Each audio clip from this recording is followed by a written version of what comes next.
Mana bu o'tgan yil qilgan payvandimiz. Mana bu toyfu uzunga qilingan. Lekin baribir toyfu uzunning tagidan mana chiqib kelgan. Buni olib turish kerak. Agar olmasangiz, vaqtiga olmasangiz, bu kuchini mana bunga tortib ketadi.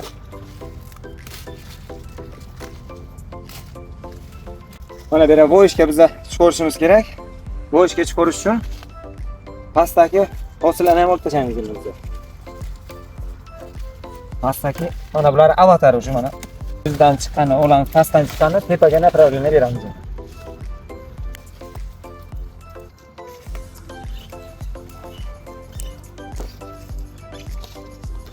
Mana endi bor kuchini bu tepaga beradi. Bu yilga xudo xolasa 20 kilo shira avatar solib turadi. Mana pastga hayvon qilingan joy. Begonalarni olib tashladik tagida. Mana shu hayvon mana.